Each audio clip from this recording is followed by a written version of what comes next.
for the nation to overlook the urgency of the moment. Now is the time to rise from the dark and desolate valley of segregation. Let freedom ring from every hill and molehill of Mississippi, from every mountainside. Let freedom ring.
I got it, come.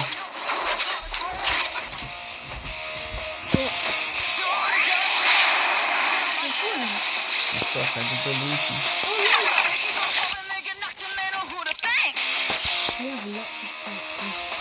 I don't really buy to get characters. I only have quest characters, except for the one member. There's actually gonna be Ireland, so you can't actually get Ireland. Do you have Ireland? No. Ironman's not gonna come back. Maybe If it wasn't battle pass. maybe he's gonna come back. Oh, you can come later. Downstairs. Don't say anything. Go downstairs. It's a fighting. Yeah, you are. You're annoying me. Go downstairs quickly.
Happy to join with you today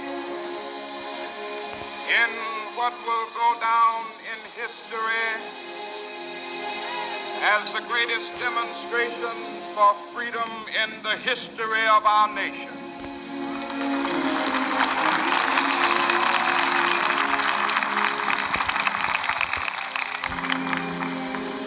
Five score years ago, a great American in whose symbolic shadow we stand today signed the Emancipation Proclamation.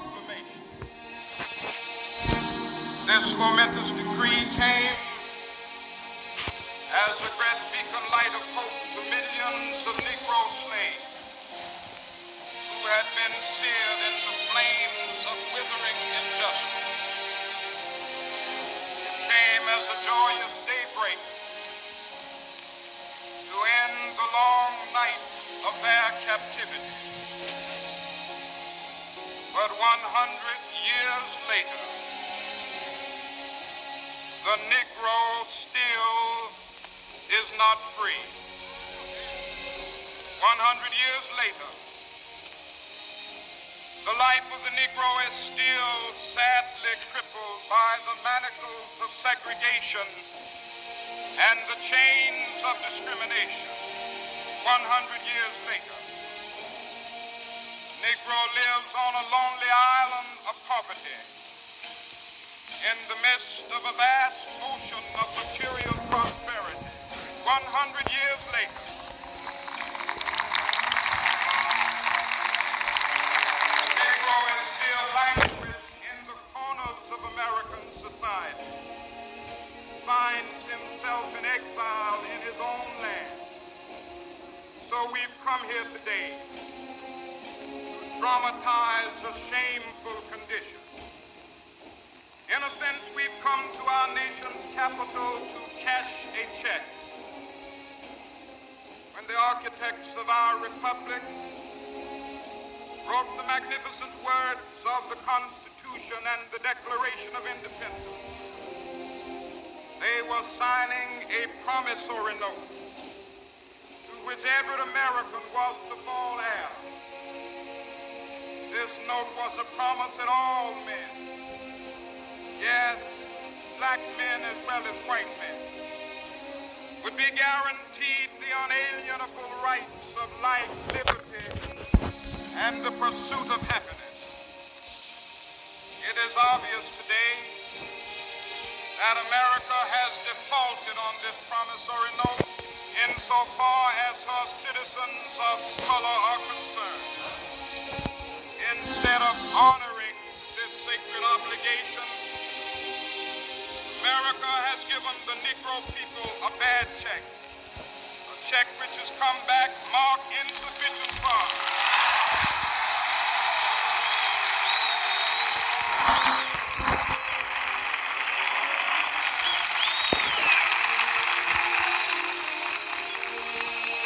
But we refuse to believe that the Bank of Justice is bankrupt. We refuse to believe that there are insufficient funds in the great vaults of opportunity of the state. So we've come to cash this check, a check that will give us upon demand the riches of freedom and the security of justice.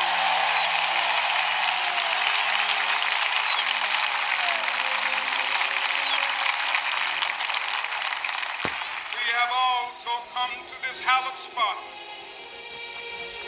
to remind America of the fierce urgency of now. This is no time to engage in the luxury of cooling off or to take the tranquilizing drug of gradualism.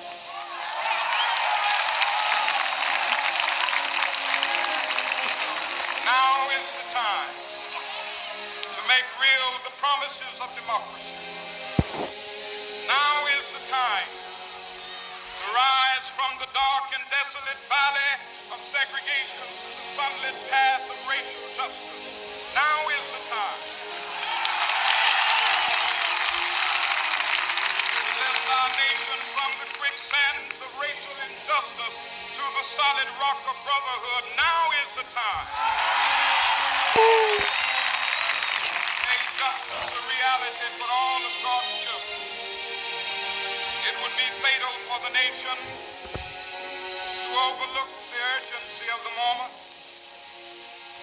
This sweltering summit of the Negro's legitimate discontent will not pass until that is an invigorating autumn of freedom and equality.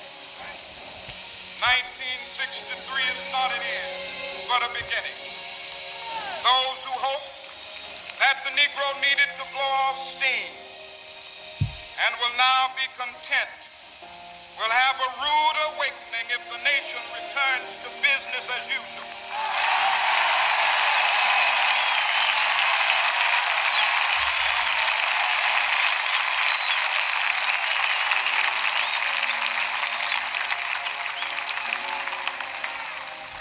There will be neither rest nor tranquility in America till the Negro is granted his citizenship rights. The whirlwinds of revolt will continue to shake the foundations of our nation until the bright day of justice emerges. That is something that I must say to my people who stand on the warm threshold which leads into the palace of justice. In the process of gaining our rightful place, we must not be guilty of wrongful deeds. Let us not seek to satisfy our thirst for freedom by drinking from the cup of bitterness and hatred.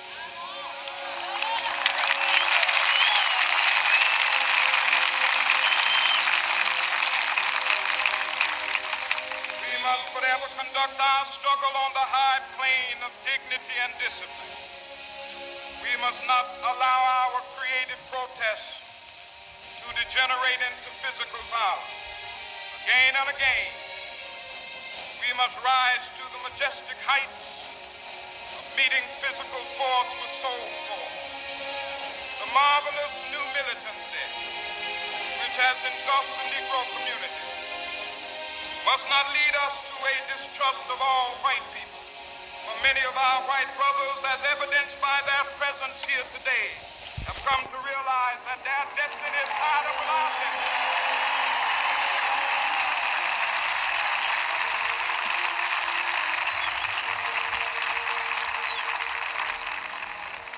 They have come to realize that their freedom is inextricably bound to our freedom.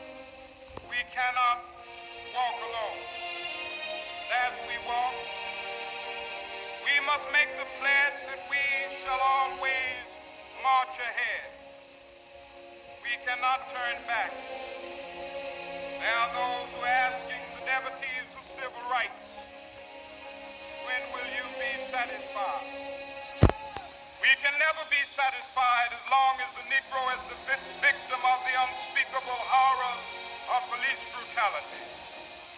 We can never be satisfied as long as our body is heavy with the fatigue of travel, cannot gain lodging in the motels of the highways and the hotels of the city.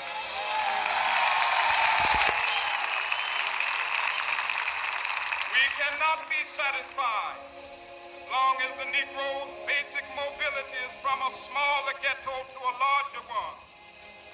We can never be satisfied as long as our children are stripped of their selfhood and robbed of their dignity by signs stating for whites only.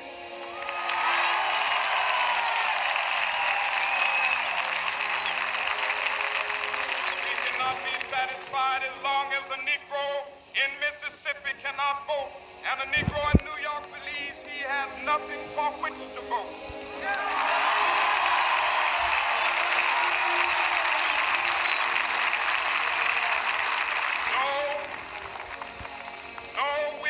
Satisfied, and we will not be satisfied until justice rolls down like waters and righteousness like a mighty stream.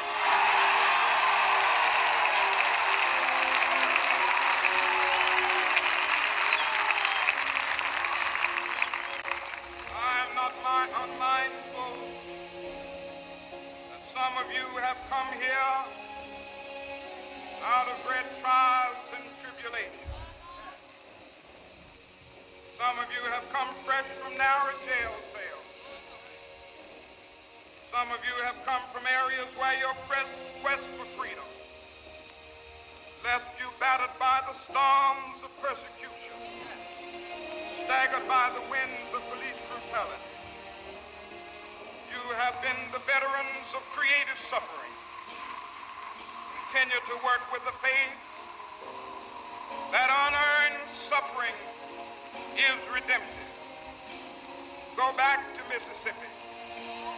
Go back to Alabama. Go back to South Carolina. Go back to Georgia. Go back to Louisiana. Go back to the slums and ghettos of our northern cities. Knowing that somehow this situation can and will be changed. Let us not wallow in the valley of despair. I say to you today, my friend,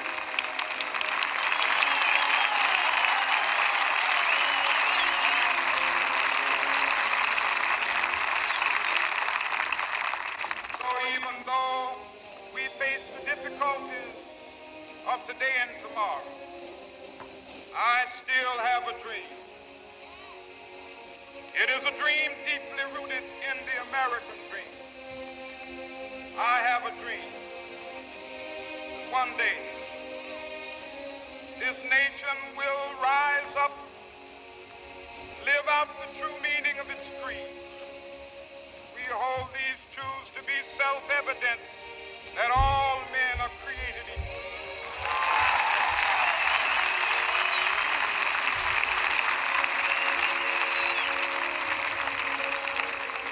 I have a dream that one day on the red hills of Georgia, sons of former slaves and the sons of former slave owners will they be able to sit down together at the table of brotherhood. I have a dream. One day,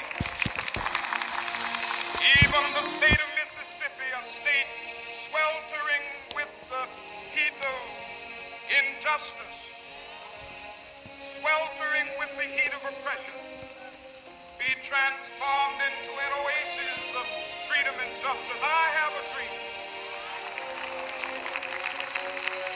My poor little children will one day live in a nation where they will not be judged by the color of their skin, but by the content of their character. I have a dream.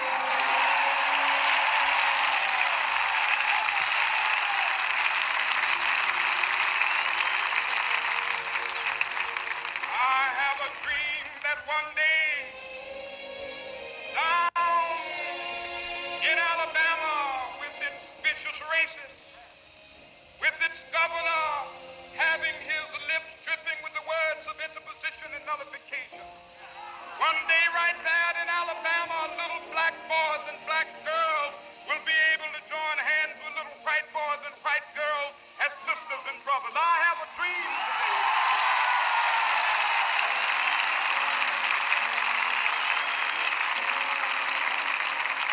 I have a dream that one day every valley shall be exalted. Every hill and mountain shall be made low. The rough places will be made plain, and the crooked places will be made straight. And the glory of the Lord shall be revealed, and all flesh shall see it together. This is our hope.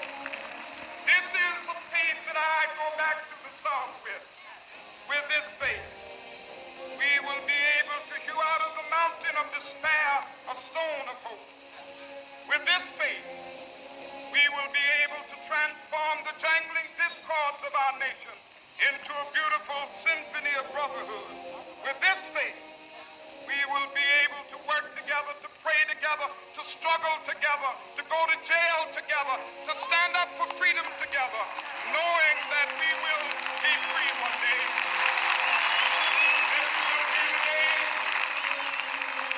This will be the day when all of God's children be able to sing with new meaning, my country, tears of thee. Sweet land of liberty of thee I sing. Land where my fathers died, land of the pilgrim's pride. From every mountainside, let freedom ring. And if America is to be a great nation, this must become true. So let freedom ring. From the prodigious hilltops of New Hampshire, let freedom ring. From the mighty mountains of New York, let freedom ring. From the heightening Alleghenies of Pennsylvania, let freedom ring. From the snow-capped Rockies of Colorado, let freedom ring. From the curvaceous slopes of California. But not only that, let freedom ring from Stone Mountain of Georgia. Let freedom ring from Lookout Mountain of Tennessee. Let freedom ring from every hill and molehill of Mississippi, from every mountainside. Let freedom ring in Minneapolis. Yeah. When we allow Oh, freedom coming. when we let it ring from every village and every hamlet, from every state and every city, we will be able to speed up that day when all of God's children, black men and white men, Jews and Gentiles, Protestants and Catholics, will be able to join hands and sing in the words of the old Negro spiritual, free at last, free at last, thank God Almighty, we are free at last.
Boom, boom.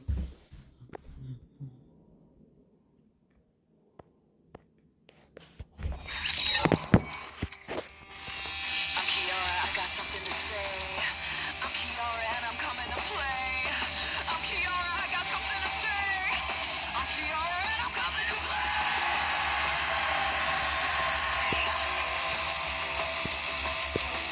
I don't care about the past or any other day. It doesn't matter 'cause I'm gonna win anyway.